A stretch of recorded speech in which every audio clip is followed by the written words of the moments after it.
Hi friends, అందరికీ నమస్కారం. Welcome to my channel. ఈరోజు మన ఛానల్లో మరొక కొత్త రెసిపీ వచ్చేసి క్యాప్సికమ్ ఎగ్ కర్రీ అండి. క్యాప్సికమ్ని మనం ఎన్నో రకాలుగా వండుకునే ఉంటామండి. ఇలా ఒకసారి మీరైతే క్యాప్సికంలో ఎగ్స్ వేసి ట్రై చేసి చూడండి.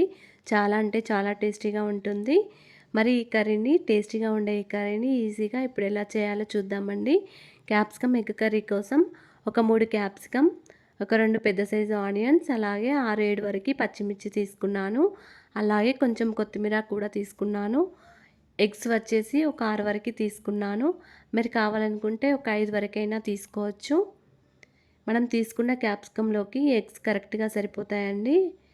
ఈ విధంగా క్యాప్సికమ్ ముక్కలు, ఆనియన్స్ ముక్కలు అన్నీ చిన్న చిన్న ముక్కలుగా కట్ చేసుకొని పెట్టుకోవాలి.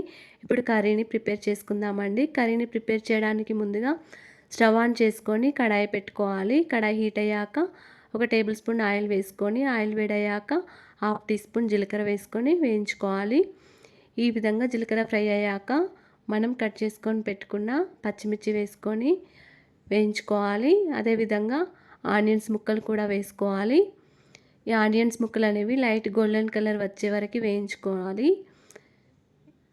దీనిలో ఈ విధంగా వేగాక 1/2 టీ స్పూన్ అల్లం వెల్లుల్లి పేస్ట్, 1/2 టీ స్పూన్ పసుపు వేసుకొని ఒకసారి బాగా కలుపుకోవాలి. పచ్చివాసన పోయే వరకు కలుపుకోవాలి.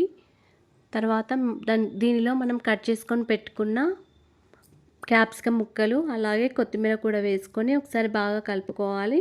మీరు కావాలనుకుంటే కొత్తిమీర చివరిలో అయినా వేసుకోవచ్చు. ఈ విధంగా అన్నీ వేసుకున్న తర్వాత ఒకసారి బాగా కలుపుకొని ఒక 1/2 మినిట్ వరకు మూత పెట్టుకొని ఉంచుకోవాలి.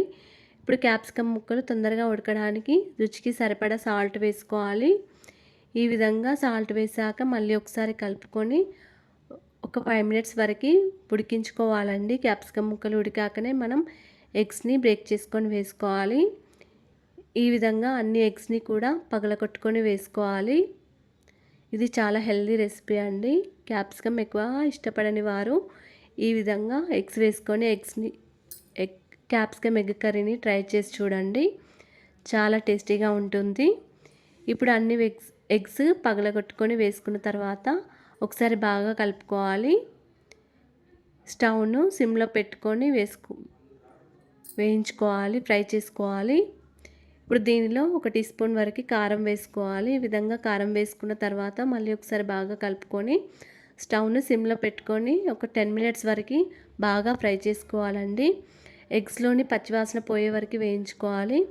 అలాగే 1 టీ స్పూన్ ధనియాల పొడి, 1/2 టీ స్పూన్ గరం మసాలా వేసుకొని మళ్ళీ ఒకసారి కలుపుకోవాలి.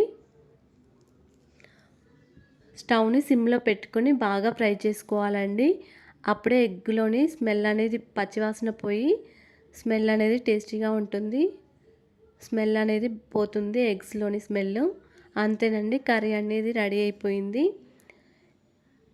ఈ విధంగా పచ్చివాసన పోయే వరకు బాగా ఫ్రై చేసుకోవాలి.